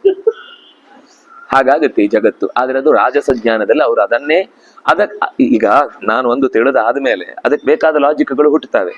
ಒಂದು ಸಂಸ್ಥೆಯಲ್ಲಿ 10 ಜನ ಸೇರ್ಕೊಂಡು ಒಂದು ಸಂಸ್ಥೆ ನಡೆಯಲ್ವಾ? ಹಾಗೆ ಈ ಜಗತ್ತು ಒಂದು ಸಂಸ್ಥೆ ಇದ್ದ ಹಾಗೆ ಅಂತ ಇಟ್ಕೊಳ್ಳಿ. ಇದು ಕೋಶಾಧಿಕಾರಿಯಾಗಿ ಕುಬೇರನನ್ನು ಇಟ್ಟಿದ್ದಾರೆ, ಮಳೆಯ ಅಧಿಕಾರಿಯಾಗಿ ವರುಣನನ್ನು ಇಟ್ಟಿದ್ದಾರೆ. ಯಾವ್ಯಾವ ಜಾಗದಲ್ಲಿ ಯಾವ್ಯಾವ ಬೇಕೋ ಅದನ್ನ ನೋಡ್ಕೊಳ್ಳಿ, ಕಾಯ್ದೆ ಏನ್ ತಪ್ಪು? ಎಲ್ಲ ದೇವತೆಗಳು ಸೇರಿ ಈ ಜಗತ್ತಾಗುತ್ತೆ ಅಂತ ಹೀಗೆಲ್ಲ ವಾದ ಶುರುವಾಗುತ್ತೆ. ಅವ್ರು ಇನ್ನೊಂದು ಮುಖ ನೋಡಲ್ಲ. ಆ ಸಂಸ್ಥೆ ಮೇಲೆ ಇವ್ರು ಕೇಸ್ ಹಾಕಿದ್ರೆ, ಇವ್ರ ಸಂಸ್ಥೆ ಮೇಲೆ ಆ ಕೇಸ್ ಹಾಕಿದ್ದಾರೆ ಅಂತ ಇವ್ರು ನೋಡಲ್ಲ. ಆ ಕೇಸ್ ಹಾಕಿದ್ರಿಂದ ಇಬ್ಬರ ಸಂಸ್ಥೆಯಿಂದ ಯಾವ ದುಡ್ಡು ತೆಗೆಯುವಾಗಿಲ್ಲ, ಕೆಲಸಗಳೆಲ್ಲ ನೆನೆಗುದ್ದಿಗೆ ಬಿದ್ದಿರುತ್ತೆ. ಇದು ಕಾಣುದಿಲ್ಲ, ಯಾಕೆಂದ್ರೆ ಇದನ್ನ ಅವ್ರಿಗೆ ಉದಾಹರಣೆ ಬೇಕಿಲ್ಲ. ಅವ್ರಿಗೆ ಬೇಕಿದ್ದ ಉದಾಹರಣೆಯಲ್ಲಿ ಇಷ್ಟು ಸಿಕ್ಕಿತ್ತು, ಸರಿ, ಇದನ್ನ ಸಮರ್ಥನೆ ಮಾಡುವಾಗ ಅದನ್ನ ನೋಡ್ತೇವ, ಆ ಉದಾಹರಣೆ ಕೊಟ್ಟಿಗೆ ಸರಿ ಆಗುತ್ತೆ. ಆದ್ರೆ ಅದು ಸಾರ್ವಕಾಲಿಕವಾದ ಸತ್ಯವಾಗಿ ಉಳಿಲಿಕ್ಕೆ ಸಾಧ್ಯ ಇಲ್ಲ. ಎಲ್ಲೋ ಒಂದು ಕಡೆ ದೈವವಶಾತ್ ಆ ಸಂಸ್ಥೆಗೆ ಬಾಳ್ಬೇಕು ಅಂತ ಇದ್ದದ್ರಿಂದ ಇವರೆಲ್ಲ ಐಕಮತ್ಯದಲ್ಲಿ ಕೆಲಸ ಮಾಡಿದ್ರು. ಆದ್ರೆ ಆ ಸಂಸ್ಥೆಗೆ ಬಾಳುವಿಕೆ ಇಲ್ಲ ಅಂದಾಗ 2 ದಿವಸದಲ್ಲಿ ಆ ಇಡೀ ಸಂಸ್ಥೆ ನೀರ್ ಪಾಲಾಗುತ್ತೆ. ಹಾಗಾಗಿ ಇದು ರಾಜಸ ಜ್ಞಾನ. ಎಲ್ಲ ಜೀವಿಗಳಲ್ಲಿರುವಂತಹ ಆ ದೇವತಾ ಶಕ್ತಿಯನ್ನು ಬೇರೆ ಬೇರೆಯಾಗಿ ಚಿಂತಿಸುವಂತಹ ಪ್ರಜ್ಞಾರಹಿತನಾದ ಚಿಂತಕ ಅವನು ರಾಜಸ ಜ್ಞಾನದಿಂದ ತುಂಬಿದವನಾಗ್ತಾನೆ.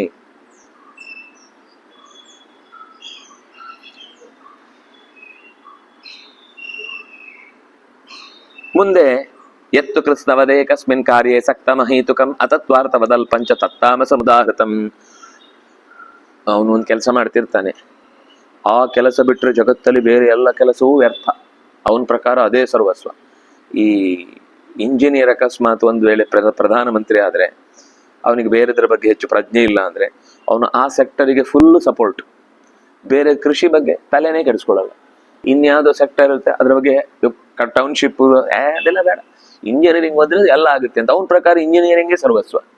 ಇನ್ಯಾರೊಬ್ಬ ಡಾಕ್ಟರ್ ಇರ್ತಾನೆ, ಅವನು ಈ ಕಟ್ಟಡ ಬೇಡರಿ, ಚೆನ್ನಾಗಿ ಒಂದಿಷ್ಟು ಏನು ಔಷಧಿ ಕಟ್ಟಡಗಳನ್ನ ಹಾಕಿ ಎಲ್ರಿಗೂ ಮಾತ್ರ ಫ್ರೀ, ಯಾವಾಗ ಕೇಳಿದಾಗ ಸೂಜಿ ಚುಚ್ಲಿಕ್ಕೆ ರೆಡಿ ಇರ್ತಾನೆ, ಬೆನ್ನು ಕೊಡುವುದೇ ಒಂದು ಬಾಕಿ ಅಷ್ಟೇ, ಟಿಂಕ್ ಅಂತ ಚುಚ್ತಾ ಇರ್ತಾರೆ ಫ್ರೀ. ಅಂದ್ರೆ ಯಾವುದೇ ಒಂದು ಜಾಗವನ್ನ ಅದು ಸರ್ವಸ್ವ ಅಂತ ಭಾವಿಸಿ ಅದಾದ್ರೆ ಎಲ್ಲ ಆದ ಹಾಗೆ ಅಂತ ಚಿಂತಿಸುವ ಒಂದು ಸಣ್ಣ ದೃಷ್ಟಿಕೋನ ಏನಿದೆ, ಇದು ತಾಮಸ ದೃಷ್ಟಿಕೋನ ಆಗುತ್ತೆ. ಈ ಜ್ಞಾನ ಅನ್ನೋದು ತಾಮಸ ಅಂತ ಅನಿಸಿಕೊಳ್ಳುತ್ತೆ. ಕೃತ್ಸ್ನಂ ಏಕಸ್ಮಿನ್ ಕೃತ್ಸ್ನಂ, ಯಾವುದೋ ಒಂದು ಪ್ರದೇಶದ ಏಕಸ್ಮಿನ್ ಒಂದ್ರಲ್ಲೇ ಕೃತ್ಸ್ನಂ ಎಲ್ಲವೂ ಇದೆ ಅಂತ ಭಾವಿಸುವ ರೀತಿಯಲ್ಲಿ ಬೇರೆ ಕೆಲಸಗಳಿಗೆ ಗಮನನೇ ಕೊಡಲ್ಲ. ಈಗ ಒಬ್ಬ ಮಂತ್ರಿ ಅಂತ ಅಂದ್ಮೇಲೆ ಅವನು ಕೃಷಿಗೂ ಗಮನ ಕೊಡಬೇಕು, ಈ ಕಡೆಯಿಂದ ಪಟ್ಟಣದ ಬೆಳವಣಿಗೆಗೂ ಗಮನ ಕೊಡಬೇಕು, ಯಾಂತ್ರಿಕ ಏನಂತಾರೆ ಕಾರ್ಖಾನೆಗಳ ವ್ಯವಸ್ಥೆಯಲ್ಲಿ, ಯಾಕಂದ್ರೆ ಉತ್ಪಾದನೆ ಅಷ್ಟು ಜನ ಇದ್ದಾರೆ ಅಂದ್ಮೇಲೆ ನೀವು ಗುಡಿ ಕೈಗಾರಿಕೆ ಪ್ರಧಾನ ಆದ್ರಿಂದಾಗಿ ನಾವು ಯಂತ್ರಗಳನ್ನು ವಿರೋಧಿಸ್ತೇವೆ ಅಂತ ಕೂತ್ರೆ ಎಲ್ಲರೂ ಲಂಗೋಟಿಯಲ್ಲೇ ಓಡಾಡಬೇಕು. ಯಾಕಂದ್ರೆ ಅಷ್ಟು ಬಟ್ಟೆಯನ್ನು ತಯಾರು ಮಾಡಿ ಕೈಯಲ್ಲಂತೂ ಸಿದ್ಧ ಮಾಡ್ಲಿಕ್ಕೆ ಯಾರಿಗೂ ಸಾಧ್ಯ ಆಗುದಿಲ್ಲ, ಆಗ ಯಂತ್ರ ಬೇಕೇ ಬೇಕು. ಆದ್ರೆ ಆ ಯಂತ್ರದ ಬೆಳವಣಿಗೆಯಲ್ಲಿ ಗುಡಿ ಕೈಗಾರಿಕೆ ಹಾಳಾಗದಾಗೆ ನೋಡ್ಬೇಕು. ಅದಕ್ಕೂ ಒಂದು ಅವಕಾಶ ಕೊಟ್ಟು ಅದರಲ್ಲೇ ಬದುಕುವವರಿಗೆ ಅದಕ್ಕೂ ಜೀವನ ಕಲ್ಪನೆ ಮಾಡಿ ಎಲ್ಲಾ ವಿಧದ ಕ್ಷೇತ್ರಗಳಿಗೂ, ವಿದ್ಯಾ ಕ್ಷೇತ್ರಕ್ಕೂ ಗೌರವ ಕೊಡ್ಬೇಕು, ಆಯುರ್ವೇದ ಅಥವಾ ಇನ್ಯಾವುದು ವೈದ್ಯಕೀಯ ಚಿಕಿತ್ಸೆ ಇದ್ರೆ ಅದಕ್ಕೂ ಗೌರವ ಕೊಡ್ಬೇಕು. ಯಾವ್ದಿದೆ, ಯಾವುದೆಲ್ಲ ಒಂದಲ್ಲ ಒಂದು ರೀತಿಯಿಂದ ಲೋಕಕ್ಕೆ ಉಪಕಾರಕ ಅಂತ ಆಗುತ್ತೋ ಆ ಎಲ್ಲಾ ಫೀಲ್ಡ್ಗಳನ್ನು ಗಮನ ಕೊಟ್ರೆ ಅದು ಪೂರ್ಣ ಆಗುತ್ತೆ. ಅದು ಕೊಡದೆ ಕಾರ್ಯೇ ಸಕ್ತಂ ಅಹೈಕುಂ, ಒಂದೇ ಕಾರ್ಯದಲ್ಲಿ ಅವನು ಮತ್ತೆ ಅಹೈತುಕಂ, ಕಾರ್ಯಕಾರಣ ಭಾವಗಳ ಬಗ್ಗೆ ಯೋಚನೆ ಮಾಡೋದಿಲ್ಲ. ಈಗ ಯೋಚನೆಗೆ ಬಂತು ದಡಾರ ಅಂತ ಮಾಡಿಬಿಟ್ಟ, ನಾಳೆ ಏನಾಗಬಹುದು ಪರಿಣಾಮ, ದೂರದೃಷ್ಟಿ ಎಂತದೂ ಇಲ್ಲ. ಈಗ ಹೇಳ್ಬಿಟ್ಟಿದ್ದಾರೆ ಎಲ್ರಿಗೂ ಚುಚ್ಚಿಬಿಡಿ, ನಾಳೆ ಬದುಕ್ತಾರೋ ಸಾಯ್ತಾರೋ ಬೇರೆ ಪ್ರಶ್ನೆ, ಈಗಂತೂ ಆಗ್ಬೇಕು. ನಮ್ಮ ದೇಶದಲ್ಲಿ ಯಾವುದೇ ತರದ ಸಮಸ್ಯೆ ಆಗಿಲ್ಲ ಅಂತ ನಾವು ತೋರಿಸ್ಬೇಕು ಅಂತ ಒಂದೇ ಉದ್ದೇಶದಿಂದ ನಿರ್ಧಾರ ದಡೀರ್ ಅಂತ ತಗೊಂಡು ಬಿಟ್ರೆ ಅದು ಒಂದು ರೀತಿ ಕೇವಲ ನಾಶವಾಗುವ ಪ್ರಕ್ರಿಯೆ ಆಗಿಬಿಡುತ್ತೆ. ಅಂದ್ರೆ ಬದಲಾಗ್ತಾ ಇರುವಂತಹ ಪ್ರಪಂಚದ ಮಧ್ಯದಲ್ಲಿ ದೇವರು ಕೂಡ ಬದಲಾಗ್ಬಿಡ್ತಾನೆ ಅಂತ ಅನ್ಕೋತಾನ ಅವನು ಟೈಮ್ ಟು ಟೈಮ್ ಸ್ವಲ್ಪ ಎಲ್ಲ ಚೇಂಜ್ ಆಗ್ತಿರ್ತಾನೆ, ಮಾಡಿಫೈ ಆಗ್ತಾನೆ. ಅಂದ್ರೆ ವಸುಧಾ ದೇವರು ಅಪ್ಡೇಟ್ ಆಗ್ತಾನೆ, ಬದಲಾಗ್ತಾನೆ ಅಂತ ಹೇಳ್ಬೇಕಾಗಿಲ್ಲ. ಎಲ್ಲಾ ಕಾಲದ ಅಪ್ಡೇಷನ್ ಅವನ ಹತ್ರ ಇರುತ್ತೆ ಅಂತ ತಿಳ್ಕೊಳ್ಬೇಕಷ್ಟೇ ಬಿಟ್ರೆ ಈಗಕ್ಕೆ ಬೇಕಾದಾಗ ಈಗ ಹೀಗ್ ಮಾಡುದು, ನಾಳೆಗೆ ಬೇಕಾದಾಗ ನಾಳೆಗೆ ಹಾಗೆ ಮಾಡುದು, ಈ ತರದ ಭಗವಂತ ಕಲ್ಪನೆ ಇಲ್ಲ. ಆದ್ರೆ ಅವನು ಹಾಗೆ ಕಲ್ಪಿಸಿ ತಾನೇನ್ ನಂಬಿದ್ದೇನೋ ಅದೇ ಪರಮ ಸತ್ಯ, ಮತ್ತು ತಾನೇನೇನು ಯೋಚನೆ ಮಾಡುತ್ತಾನೋ ಹಾಗೇ ಜಗತ್ತಿದೆ, ಅದರ ಪ್ರಕಾರನೇ ಎಲ್ಲರೂ ನಂಬಬೇಕು, ಅದನ್ನೇ ನಡೆಸ್ಕೊಳ್ಬೇಕು ಅಂತ ಕ್ಷುಲ್ಲಕವಾದ ತಿಳಿವಿಗೆ ಬಲಿಯಾಗ್ತಾನಲ್ವಾ, ಅವನ ಜ್ಞಾನ ಅನ್ನೋದು ತಾಮಸ ಅಂತ ಅನಿಸುತ್ತೆ. ಅಂದ್ರೆ ನಿಜವನ್ನು ಗ್ರಹಿಸುವ ವಿಷಯದಲ್ಲಿ ಅವನಿಗೆ ಸ್ಪಷ್ಟತೆ ಇರುವುದಿಲ್ಲ. ಜಗತ್ತು ಸತ್ಯನೋ ಸುಳ್ಳೋ, ಇದೆಯೋ ಇಲ್ವೋ, ಇದೆ ಅಂತ ಒಳಗೆ ಅನಿಸ್ತಾ ಇರುತ್ತೆ. ಆದ್ರೆ ತನ್ನ ಸುತ್ತ ಇದ್ದವ್ರ ಹತ್ರ ಮಾತು ಕೇಳಿದಾಗೆಲ್ಲ ಇಲ್ಲ ಅಂತ ಅನಿಸ್ತಾ ಇರುತ್ತೆ. ಇಲ್ಲ ಅಂತ ಅನ್ಸ್ಕೊಳ್ಳಿಕ್ಕೆ ಇನ್ನೊಂದು ಕಾರಣ ಏನಂದ್ರೆ ನಿನ್ನೆ ಇದ್ದಾಗ ಇವತ್ತಿಲ್ಲ. ನಿನ್ನೆಲ್ಲ ಇಲ್ಲಿ ಎಷ್ಟು ಅಗಲವಾದ ತೋಟಗಳಿತ್ತು ಒಂದು 25 ವರ್ಷಗಳ ಕೆಳಗೆ, ಇಲ್ಲೆಲ್ಲ ಬರೀ ಗದ್ದೆ ತೋಟ. ಇಲ್ಲಿಂದ ಕೆಳಗೆಲ್ಲ ಕಲ್ಯಾಣಿ ಅದ್ರ ಆಚೆಗೆ ಏನೋ ಒಂದು ಸುರಾನ ಕಾಲೇಜ್ ಆ ಜಾಗ ಇದೆಯಲ್ಲ, ಅಲ್ಲಿ ತನಕ ಈ ಕೆಳಗಿನ ಭಾಗ ಎಲ್ಲ ಗದ್ದೆಗಳಂತೆ. ಇಲ್ಲಿ ಹರ್ಕೊಂಡು ನೀರು ಹೋಗ್ತಾ ಇತ್ತು, ಆ ಬಸವನಗುಡಿಯಿಂದ ಹರಿದು ಬಂದ ನೀರು. ಇಲ್ಲೊಂದು ತೊರೆ ಇತ್ತು, ಈ ತೊರೆಯಿಂದ ಅಲ್ಲಿ ತನಕನು ನೀರು ಏನ್ ಬೇಕಂದ್ರೆ ಇಲ್ಲಿಂದ ಸಿಕ್ತಿತ್ತು. ಇದು ಈ ಕಡೆಯಿಂದ ಹೋದ್ರೆ ಆ ನಾಯಂಡಹಳ್ಳಿ ಹತ್ರ ಎಲ್ಲ ಸ್ನಾನ ಮಾಡ್ತಿದ್ರಂತೆ ಆ ಜಾಗದಲ್ಲಿ. ವಿದ್ಯಮಾನರೇ ಅಲ್ಲಿ ಗ್ರಹಣದ ಕಾಲದಲ್ಲಿ ಸ್ನಾನ ಮಾಡಿ ಬಂದಿದ್ದಾರೆ. ಈಗ ಹೇಳಿದ್ರೆ ಯಾರು ನಂಬುದಿಲ್ಲ, ಈ ಗ್ಯಾರಂಟಿ ಅವ್ರಿಗೆ ರೋಗ ಬಂದೇ ಸತ್ತಿದ್ದಾರೆ ಅಂತ ಅನ್ಕೋತಾರೆ. ಆ ಸ್ಥಿತಿ ಇದೆ ಇವತ್ತು, ನಂಬುದಕ್ಕೆ ಸಾಧ್ಯವೇ ಇಲ್ಲ. ಅಂದ್ರೆ ಹಾಗೊಂದು ಬದಲಾವಣೆ ನೋಡಿದ್ಮೇಲೆ ಅವನ ತಲೆಯಲ್ಲಿ ಏನಂದ್ರೆ ಹೌದು ಜಗತ್ತು ಸ್ಥಿರ ಅಲ್ಲ, ಹಾಗಾಗಿ ಅದನ್ನು ಸುಳ್ಳು ಅಂತ ಹೇಳಿರ್ಬಹುದಲ್ವಾ ಅಂತೆಲ್ಲ ಹೀಗೆ ಅವನದ್ದೇ ಕನ್ಫ್ಯೂಷನ್ ಮೈಂಡ್. ಇದು ತಾಮಸ ತಿಳಿವು ಅಂತ ಅನ್ಸುತ್ತೆ. ನಿಯತಂ ಸಂಗ್ರಹಿತಂ ಅರಾಗದ್ವೇಷತಃ ಕೃತಂ ಅಫಲಾ ಪ್ರೇಪ್ಸುನಾ ಕರ್ಮ ಯತ್ತತ್ ಸಾತ್ವಿಕ ಮುಚ್ಯತೆ. ಕೆಲಸ ಮಾಡ್ತಾನೆ, ಅದು ತನಗೆ ನಿಯತವಾದದ್ದು, ಅಂದ್ರೆ ತನಗೆ ಒಪ್ಪಿಸಿರುವಂಥದ್ದು ಅಥವಾ ತನ್ನ ವ್ಯವಸ್ಥೆಗೆ ಹೇಳಿರುವಂಥದ್ದು, ಅದನ್ನ ಮಾಡ್ತಾ ಹೋಗ್ತಾನೆ. ಆದ್ರೆ ಸಂಗ್ರಹಿತಂ, ಪ್ರತಿಫಲಾಪೇಕ್ಷೆ ಇರುವುದಿಲ್ಲ. ಅರಾಗದ್ವೇಷತ ಕೃತಂ, ಅತಿಯಾದ ಆತ್ಮೀಯತೆಯೂ ಇಲ್ಲ, ಅತಿಯಾದ ದ್ವೇಷವೂ ಇಲ್ಲ. ಏನು ನಿತ್ಯ ಅಂತಂದ್ರೆ ಯಾವತ್ತಿಗೂ ಒಬ್ಬ ಅಧ್ಯಯನಶೀಲನಿಗೆ ಅಧ್ಯಯನವೇ ಪ್ರಧಾನ, ಉಳಿದದಿಲ್ಲ ಅಂತಲ್ಲ. ಉಳಿದದ್ದು ಸಣ್ಣ ಪುಟ್ಟದಾಗಿ ಮಕ್ಕಳೆಲ್ಲ ಬಿದ್ದ ಇದ್ದಾರೆ ಅಂದ್ರೆ ನಾನು ಅಧ್ಯಯನಶೀಲ ಎದ್ಕೊಂಡ್ಬಂದಿ ಅಂತ ಹೇಳುದಲ್ಲ. ಅಲ್ಲಿ ರಕ್ಷಣೆ ಮಾಡ್ಬೇಕಾದಾಗ ಅವ್ನ ರಕ್ಷಣೆಯ ಜವಾಬ್ದಾರಿಯನ್ನು ಹೊರಬೇಕು.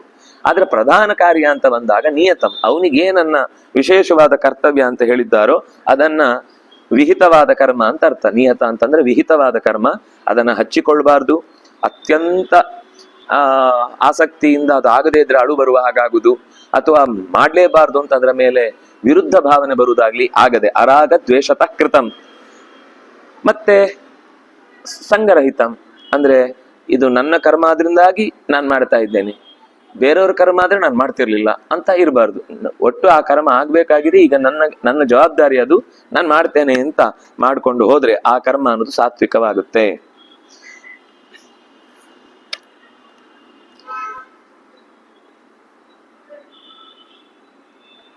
ಯತ್ತು ಕಾಮೇತ್ ಸುನಾ ಕರ್ಮ ಸಾಹಂಕಾರೇಣ ವಾ ಪುನಃ ಕ್ರಿಯತೆ ಬಹುಲಾಯಾಸಂ ತದ್ರಾಜ ಸಮುದಾಹೃತಂ.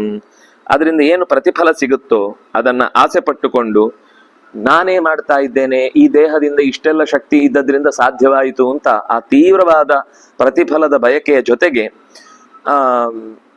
ತುಂಬಾ ಶ್ರಮ ಹಾಕುದು ಹೆಚ್ಚು ಬರಬೇಕು ಅಂತ. ಅಂದ್ರೆ OTT ಅಲ್ಲೇನದು OOD, ಹೆಚ್ಚೆಚ್ಚು ಓಡಾಡಿ ದುಡಿದು ನಾಳೆ ಖುಷಿಯಾಗಿರ್ಬೇಕು ಅಂತ ಇವತ್ತು ಹೆಚ್ಚು ದಂಡನೆ ಮಾಡುದು ದೇಹವನ್ನ. ಸಾಹಂಕಾರೇಣ ಕಾಮೇಪ್ಸುನ ಬಹುಲಾಯಾಸ. 3 ಸಮಸ್ಯೆ ಇದು. ಒಂದು ಬಯಕೆ, ಎರಡನೇದು ಮಾಡ್ತಾನೆ ಅಂತ, ಮೂರನೇದು ಅತ್ಯಂತ ಆಯಾಸ ಪಟ್ಟು ಮಾಡುವಂತಹ ಕೆಲಸ ಅನ್ನೋದು ರಾಜಸ ಅಂತ ಅನ್ನಿಸತ್ತೆ. ಅವನಿಗದು ಹೊಂದುವುದೇ ಇಲ್ಲ, ಆದ್ರೂ ಹಠಕ್ ಬಿದ್ದು ಅದನ್ನ ದುಡಿಬೇಕು, ನಾಳೆ ಜಾಸ್ತಿ ಸಂಪಾದನೆ ಮಾಡಬೇಕು ಅನ್ನೋ ಒಂದೇ ಕಾರಣಕ್ಕೆ ಅದನ್ನ ಹೆಚ್ಚು ಹೆಚ್ಚು ಅಪೇಕ್ಷೆ ಪಟ್ಟು ಮಾಡ್ತಾ ಹೋಗ್ತಾನೆ. ಆ ಕೆಲಸ ಅನ್ನೋದು ರಾಜಸ ಅಂತ ಆಗುತ್ತೆ. ಇದೆ, ಫಲ ಇದೆ. ಆದ್ರೆ ಸಮಾಧಾನದಿಂದ ಮಾಡಿದ್ರೆ 50 ವರ್ಷ ಮಾಡ್ಬೋದಿತ್ತು. ಈ ಒತ್ತಡದಿಂದ ಮಾಡಿದ್ರಿಂದ ಮತ್ತು ಅದರಲ್ಲಿ ಸಾಹಂಕಾರ ಮತ್ತು ಫಲಪ್ರೇಪ್ಸುತ್ವ ಅಂತ ಇದೆ ಅನ್ನುವ ಕಾರಣಕ್ಕೆ 15 ವರ್ಷ ಮಾಡ್ಲಿಕ್ಕಾಗುದು. ಅದು ಕೂಡ ಅಶಾಶ್ವತವಾದ ಫಲ ಸಿಗುತ್ತೆ, ಶಾಶ್ವತವಾದದ್ದು ಸಿಗಲ್ಲ. ಸಾತ್ವಿಕದ್ದಕ್ಕೆ ಹಾಗಲ್ಲ, ಅದು ಶಾಶ್ವತವಾದ ಫಲ ಸಿಗುತ್ತೆ, ಇಷ್ಟ ಪುಣ್ಯವನ್ನು ತಂದುಕೊಡುತ್ತೆ. ಇದು ಅನಿಷ್ಟ ಪುಣ್ಯವನ್ನು ತಂದುಕೊಡುತ್ತೆ. ಅದರಲ್ಲೂ ಹೆಚ್ಚು ಪಡಿಬಹುದಾದದನ್ನ ಕಡಿಮೆ ಮಾಡಿಕೊಳ್ತಾನೆ. ಇದು ರಾಜಸ ಕರ್ಮದ ಅವ್ಯವಸ್ಥೆ. ಅನುಬಂಧಂ ಕ್ಷಯಂ ಹಿಂಸಾಂ ಅನವೇಕ್ಷ ಪೌರುಷಂ ಮೋಹಾದಾರಭ್ಯತೆ ಕರ್ಮ ಎತ್ತತ್ತಾಮಸ ಮೃತ್ಯತೆ. 3ನೇ ತಾಮಸ ಕರ್ಮದ ಸ್ವರೂಪ ಏನು ಅಂದ್ರೆ, ಅದರ ಪರಿಣಾಮ ಏನು, ಮುಂದೆ ಏನಾಗ್ಬೋದು ಈ ಕರ್ಮ ಮಾಡಿದ್ರೆ, ಈ ಕಾನೂನು ತಂದ್ರೆ ನಾಳೆಗೆ ಏನ್ ಸಮಸ್ಯೆ ಆಗ್ಬೋದು ಯೋಚನೆ ಮಾಡುದು. ಈಗ ಅವರನ್ನ ಹೇಗಾದ್ರೂ ಮಾಡಿ ಸಮಾಧಾನ ಮಾಡ್ಬೇಕು, ಅದಕ್ಕೊಂದು ಕಾನೂನು ಅಥವಾ ಯಾವುದೋ ಒಂದು ಕೆಲಸ. ಕ್ಷಯ, ಅದು ಸಿಕ್ಕಾಪಟ್ಟೆ ದುಂದು ವೆಚ್ಚ, ಅಗತ್ಯವೇ ಇರುವುದಿಲ್ಲ. ಕಾನೂನು ತಂದು ಎಲ್ಲ ಆಗಿ ಇನ್ನೇನು ಅದು ಕೊನೆ ಹಂತಕ್ಕೆ ಸ್ವೀಕಾರ ಆಗ್ಬೇಕು ಅನ್ನೋಷ್ಟೊತ್ತಿಗೆ ವಿರೋಧ ಬಂದ್ಬಿಡುತ್ತೆ. ಅಷ್ಟು ಕೆಲಸ ಹೋದು. ಇಲ್ಲ, ನಾವು ಸಮೀಕ್ಷೆ ಮಾಡ್ತೇವೆ ಅಂತ ಕೋಟಿಗಟ್ಲೆ ಗುಳುಮ್ ಅಂತ ನುಗ್ಗಿ ಕೋರ್ಟ್ ಹೇಳುತ್ತೆ ಇದನ್ನ ಮಾಡಿದ್ರೆ ಏನು ಅರ್ಥ ಇಲ್ಲ, ಇದು ಬೇಕಾಗಿಲ್ಲ ಅಂತ ಹೇಳಿದ್ರೆ ಆ ಸಮೀಕ್ಷೆನೂ ವೇಸ್ಟು. ಅಷ್ಟು ಜನ ಎದೆ ಒಡ್ಕೊಂಡು ಪ್ರಾಣ ಬಿಟ್ಟಂತ ಅಧ್ಯಾಪಕರ ಶ್ರಮವೂ ಕ್ಷಯ, ವ್ಯರ್ಥ. ಇಂಥದ್ದು ಕ್ಷಯಂ.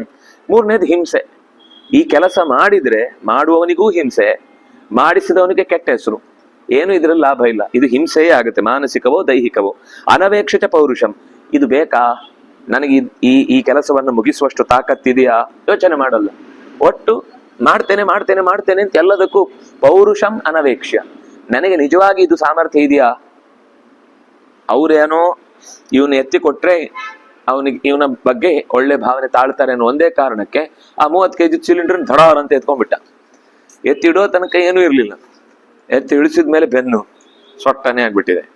ಆಗ ಅವನು ಹೇಳ್ಕೊಳ್ಲಿಕ್ಕಿಲ್ಲ, ಬಿಡ್ಲಿಕ್ಕಿಲ್ಲ.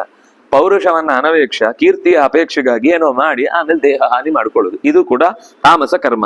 ಮೋಹಾತ್, ಯಾವುದೋ ಒಂದು ಮೋಹಕ್ಕೊಳಗಾಗಿ, ಮೋಹಾದ ಆರಭ್ಯತೆ, ಯಾವುದೋ ಒಬ್ಬರ ಸಂತೋಷಕ್ಕಾಗಿ ಅಥವಾ ಈಗ ಅಪೀಸ್ಮೆಂಟಿಗೋಸ್ಕರ ಏನೋ ಒಂದು ವೇಷ ತೋಡ್ಲಿಕ್ಕೆ ಶುರು ಮಾಡುದು.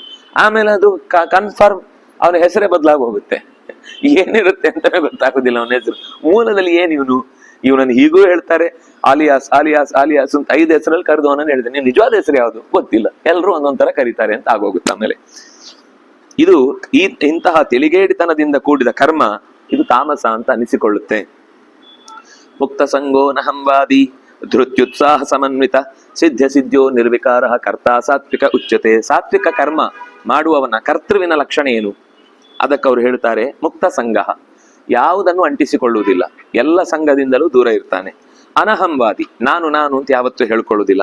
ಧೃತಿ, ಒಂದು ನಿರ್ಧಾರ ತೆಗೆದುಕೊಂಡ ಮೇಲೆ ಹಿಂದೆ ಸರಿಯುವುದಿಲ್ಲ. ಉತ್ಸಾಹ, ಮುಂದೆ ಸಾಗಬೇಕಾದ ಆ ಧೈರ್ಯ ಅಥವಾ ಅದರ ಏನಂತೇವೆ ಮುನ್ನುಗ್ಗಬೇಕು ಅಂತ ಇರುವಂತ ಒಂದು ಕೆಚ್ಚು, ಅದನ್ನು ಎಂದೂ ಕೂಡ ಬಿಟ್ಟು ಕೊಡುವುದಿಲ್ಲ. ಅದು ಕೊನೆಯವರೆಗೂ ಆ ಕ್ರಿಯೆ ಮುಗಿಯುವ ತನಕ ಅದೇ ಉತ್ಸಾಹ. ಇದು ಬಹಳ ಅಪರೂಪದ ಗುಣ, ಎಲ್ಲರಲ್ಲೂ ಕಾಣಲ್ಲ, ಬಹಳ ಕಷ್ಟ ಈ ಉತ್ಸಾಹ ಉಳಿಸ್ಕೊಳ್ಳೋದು. ಸ್ಟಾರ್ಟಿಂಗ್ 1 ವಾರ ಜೋರಾಗಿರುತ್ತೆ, ಉತ್ಸಾಹ ಉತ್ಸಾಹ ಉತ್ಸಾಹ ಉತ್ಸಾಹ ಅಂತ. ಆಮೇಲೆ ಉತ್ಸಾಹ ಅಂತ ಇವನು ಮಾತ್ರ ತಗೋಬೇಕು, ಆಮೇಲೆ ಆದ್ರೂ ಬರಲ್ಲ, ಅದು ತಲೆ ಕೆಟ್ಟು ಹೋಗ್ಬಿಡುತ್ತೆ. ಹಾಗಾಗಿ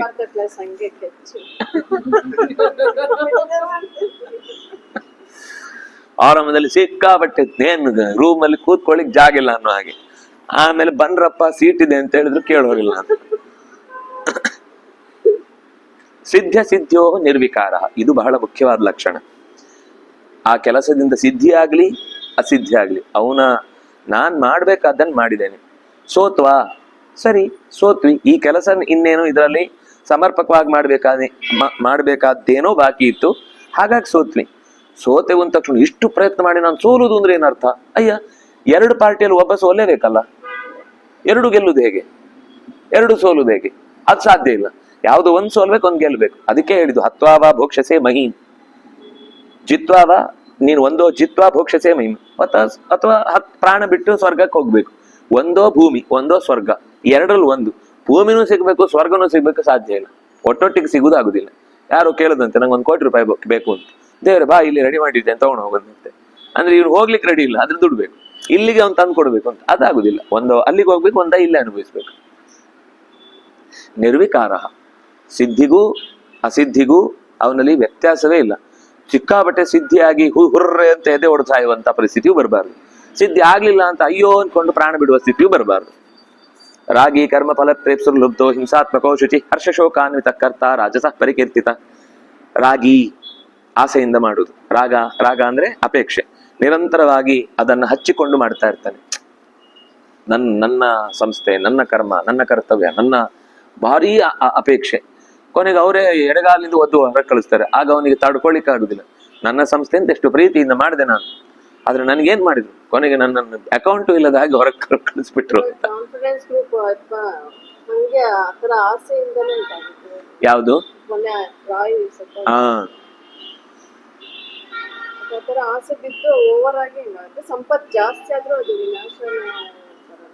ಸಂಪತ್ತಿನ ಅತಿಯಾದ ಸ್ಥಿತಿ ಏನು ಅಂದ್ರೆ ಅವ್ರಿಗೆ ಹೇಗ್ ಖರ್ಚು ಮಾಡ್ಬೇಕು ಅಂತ ಗೊತ್ತಾಗದೆ ಎಲ್ಲಾ ತರದ ಅನಾಚಾರಗಳಿಗೂ ಕೈ ಹಾಕ್ತಾರೆ.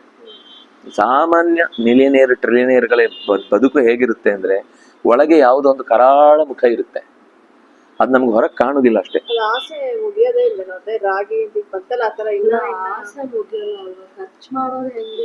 ಅದು ಅದೇ ಖರ್ಚು ಮಾಡ್ಬೇಕು ಅಂದ್ರೆ ರಾಗ ಅಲ್ವಾ ಅದು? ಖರ್ಚು ಮಾಡ್ಬೇಕು ಅಂತ ಯೋಚನೆ ಬರೋಕ್ಕಿಂತ ಜಾಸ್ತಿ ನೀಡ್ಸ್ ಇರುತ್ತಲ್ವಾ? ಅದೇ ನೀಡ್ಸ್ ಅಂದ್ರೆ ರಾಗನೇ ಅಲ್ವಾ?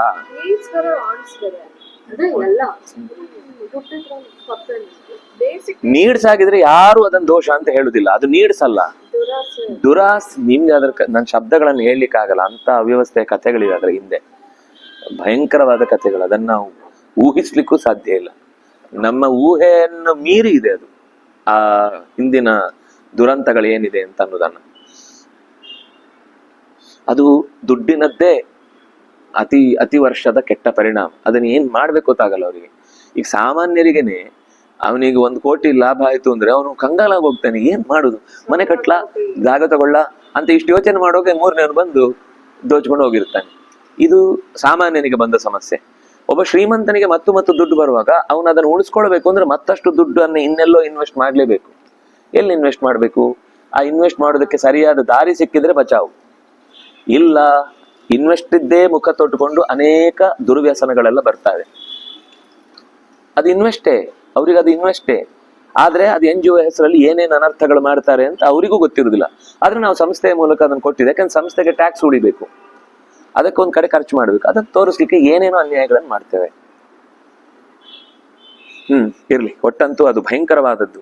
ಕರ್ಮ ಫಲ ಪ್ರೇಪ್ಸು, ಇಂಥದ್ದೇ ಬೇಕು ಅಂತ ಕರ್ಮ ಫಲ ಪ್ರೇಪ್ಸು ಹಿಂಸಾತ್ಮಕ. ನಾನು ಹೇಳಿಲ್ಲ, ಕೃಷ್ಣನೇ ಹೇಳಿದ್ದು. ಅದು ಹಿಂಸೆಯನ್ನೇ ಒಳಗೊಳ್ಳುತ್ತೆ ಕೊನೆಗೆ. ಅಶುಚಿ, ಮತ್ತೆ ಕ್ಲೆನ್ಲಿನೆಸ್ ಇರಲ್ಲ, ಎಲ್ಲ ಕೊಳೆ. ಕೊಳೆ ಅಂದ್ರೆ ನಾನು ಹೇಳ್ತಾ ಇರೋದು ಹೊರಗಿನಿಂದ ಧೂಳಿಲ್ಲ ಅನ್ನೋ ಕೊಳೆ ಅಲ್ಲ.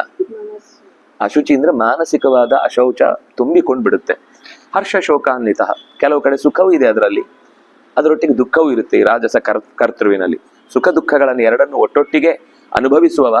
ಅಂದ್ರೆ ಫಲ ಬಂತು ಅಂತಂದಾಗ ತುಂಬಾ ಆನಂದ ಪಡ್ತಾನೆ, ಫಲ ಬರಲಿಲ್ಲ ಅಂದಾಗ ಅಷ್ಟೇ ಕುಗ್ಗಿ ಒಳಗಿನಿಂದ ಕಳ್ಕೊಳ್ತಾನೆ, ತನ್ನ ಕಾನ್ಫಿಡೆನ್ಸ್ ಅನ್ನ ಕಳ್ಕೊಳ್ತಾನೆ. ಇಂಥವನು ರಾಜಸಕರ್ತ ಅಂತ ಅನಿಸಿಕೊಳ್ತಾನೆ. ಅಯುಕ್ತ ಪ್ರಾಕೃತ ಸ್ತಬ್ಧೋ ಶಟೋ ನೈಷ್ಕೃತಿಕೋ ಲಸ ವಿಷಾದಿ ದೀರ್ಘ ಸೂತ್ರೀಚ. ಎಷ್ಟು ಹೆಸರಿದು, ಕರ್ತ ಸಾಮಸ ಉಚ್ಯತೆ. ಅಯುಕ್ತ ಅಂದ್ರೆ ಯುಕ್ತವಾದ ಚಟುವಟಿಕೆಗಳಲ್ಲಿ ಇಲ್ಲದವ. ಪ್ರಾಕೃತ ತುಂಬಾ ಅಸಂಸ್ಕೃತವಾದ ಅನಾಗರಿಕವಾದಂತಹ ಬದುಕು. ಆಮೇಲೆ ಸ್ತಬ್ಧ, ಸಿಕ್ಕಾಪಟ್ಟೆ ಅಹಂಕಾರಿ, ದೊಡ್ಡತನಕ್ಕೆ ಬೆಲೆಯೇ ಕೊಡದೆ ನಾನೇ ದೊಡ್ಡ, ನನ್ಕಿಂತ ದೊಡ್ಡದು ಯಾವ್ದಿದೆ ಅಂತ ಸ್ತಬ್ಧ ಹೇಯಾಯ ಅಂತ ಶ್ವೇತಕೇತುವಿನ ಕಥೆಯಲ್ಲಿ ಬರುತ್ತಲ್ಲ, ಆ ಸ್ತಬ್ಧತೆ. ಇನ್ನು ಶಠ, ಉದ್ಧಟ, ನಾನು ಹೇಳಿದ್ದೇ ಆಗ್ಬೇಕು, ಬೇರೆ ಯಾರು ಹೇಳಿದ್ದು ನಡ್ಸಲ್ಲ ಅನ್ನೋ ರೀತಿಯ ಉದ್ಧಟತನ. ಇನ್ನು ಶಠ ನೈಷ್ಕೃತಿಕ. ನೈಷ್ಕೃತಿಕ ಅಂದ್ರೆ ಮೋಸ, ಒಂದೂ ಪ್ರಾಮಾಣಿಕವಾಗಿರಲ್ಲ, ಎಲ್ಲವೂ ನಮ್ಮಲ್ಲಿ ದಗಲುಬಾಜಿ ಅಂತ ಹೇಳ್ತೇವಲ್ಲ, ಮೋಸಗಾರಿಕೆ, ಅದರ ತಾರಕ ಸ್ಥಿತಿ. ನೈಷ್ಕೃತಿಕ, ನಿಷ್ಕೃತಿ ಅಂದ್ರೇನೆ ಕೃತಜ್ಞತೆ. ನೈಷ್ಕೃತಿಕ ಅಂದ್ರೆ ಅದರ ಆ ಭಾವವೇ ಒಟ್ಟಾದ್ರೆ ಆ ವ್ಯಕ್ತಿ ಆಗಿರ್ತಾನೆ, ಆ ತರದ ಸ್ಥಿತಿಗೆ ಹೋಗಿರ್ತಾನೆ, ಮೋಸ ಮಾಡುವಿಕೆ. ಇನ್ನೊಂದು ಅಲಸ, ತಾನು ಒಂದು ಕೆಲಸ ಮಾಡಲ್ಲ, ಆದ್ರೆ ದುಡ್ಡೆಲ್ಲನೂ ನನಗೆ ಬರಬೇಕು, ತಾನು ಕೂತಲ್ಲಿ ಎಲ್ಲ ಸಂಪಾದಿಸ್ಬೇಕು ಅಂತ ಕೂತಿರ್ತಾನೆ. ಇಂತಹ ಅಲಸಹ. ಇನ್ನೊಬ್ಬ ವಿಷಾದಿ, ಎಷ್ಟೇ ಒಳ್ಳೆ ಕೆಲಸ ಆಗ್ಲಿ ಅವನಿಗೆ ಒಂದು ದಿವಸ ಖುಷಿ ಆಗುದಿಲ್ಲ. ಯಾವಾಗ್ಲೂ ಏನಾದ್ರೆ ಏನು, ಅವ್ರು ಖುಷಿ ಪಟ್ರೆ ಏನು, ನಮ್ಗೇನ್ ಸಿಕ್ತು ಅಂತ ಯಾವಾಗ್ಲೂ ವಿಷಾದದಲ್ಲೇ ಪ್ರಾಣ ಬಿಡ್ತಾ ಇರ್ತಾನೆ. ಒಂದ್ರಲ್ಲೂ ಸುಖ ಕಾಣುವುದಿಲ್ಲ. ಇನ್ನೊಬ್ಬರ ಬೆಳವಣಿಗೆಯನ್ನು ಆನಂದಿಸದ ಮೂರ್ಖ. ಇನ್ನೊಂದು ದೀರ್ಘ ಸೂತ್ರಿ, ಮತ್ತೆ ನೋಡೋಣ, ಆಮೇಲೆ ನೋಡೋಣ, ನಾಳೆ ನೋಡೋಣ, ಬರೀ ಮುಂದೂಡುವುದೇ ಅವನ ಪ್ರಕ್ರಿಯೆ ಆಗಿರುತ್ತೆ. ಅವನು ದೀರ್ಘ ಸೂತ್ರಿ. ಇಂತಹ ಕರ್ತೃ ತಾಮಸ ಅಂತ ಅನಿಸಿಕೊಳ್ತಾನೆ. ಅಂದ್ರೆ ಇದೆಲ್ಲ ಒಬ್ಬನ ಹತ್ರನೇ ಇರ್ಬೇಕಾಗಿಲ್ಲ, ಮಿಕ್ಸ್ ಆಗಿ ಒಬ್ಬೊಬ್ಬರ ಹತ್ರ ಒಂದೊಂದ್ ತರದ ಗುಣಗಳು ಸೇರ್ಕೊಂಡು ಹೋಗುತ್ತೆ. ಬುದ್ಧೇರ್ ಭೇದಂ ಧೃತೇಶ್ಚೈವ ಗುಣತಸ್ತ್ರಿವಿಧಂ ಶೃಣು ಪ್ರೋಚ್ಯಮಾನಮಶೇಷೇಣ ಪೃಥಕ್ತ್ವೇನ ಧನಂಜಯ. ಓ ಧನಂಜಯ, ಬುದ್ಧಿ ಮತ್ತು ಈ ಧೈರ್ಯ. ಬುದ್ಧಿ ಇದ್ರೂ ಕೆಲವರಲ್ಲಿ ಧೈರ್ಯ ಇರಲ್ಲ, ಕೆಲವರು ಧೈರ್ಯ ಇದ್ರು ಕೂಡ ಬುದ್ಧಿ ಇರಲ್ಲ ಏನ್ ಮಾಡ್ಬೇಕು ಅಂತ. ಭಾರಿ ಧೈರ್ಯದಿಂದ ಹೋಗ್ಬಿಡ್ತಾರೆ. ಅಲ್ಲಿ ಏನ್ ಮಾಡ್ಬೇಕು, ಅಯ್ಯೋ ನಾನು ಏನು ಅನ್ಕೊಂಡ್ಲೇ ಇಲ್ಲ, ಸೀದಾ ಬಂದ್ಬಿಟ್ಟೆ, ಈಗೇನ್ ಮಾಡ್ಬೇಕು ಅಂತ ಮತ್ತೆ ಟೆನ್ಷನ್ ಮಾಡಿ ಯಾರನ್ನೋ ಸಹಾಯ ಪಡ್ಕೊಂಡು ಅವ್ಯವಸ್ಥೆ ಪಡುವಂತಹ ಸ್ಥಿತಿ. ಇಂತಹ ಗುಣಗಳಿಂದಾಗಿ ಅವನ ವ್ಯವಸ್ಥೆಯಲ್ಲೂ ಮತ್ತೆ ಗುಣಗಳ ವ್ಯತ್ಯಾಸದಿಂದ ಮತ್ತು 3 ಬಗೆ ಆಗುತ್ತೆ. ಅಂದ್ರೆ ಧೈರ್ಯ 3 ತರ, ಧೃತಿ 3 ತರ. ಈ 3ಅನ್ನ ಮನಸ್ಸಿನಲ್ಲಿ ಇಟ್ಟುಕೊಂಡು ಅದರ ವಿವರಣೆ ಕೊಡ್ತೇನೆ, ಕೇಳು. ಅಶೇಷೇಣ ಶೃಣು, ಬಿಡಿಸಿ ಹೇಳ್ತೇನೆ, ಎಲ್ಲವನ್ನು ಕೇಳು.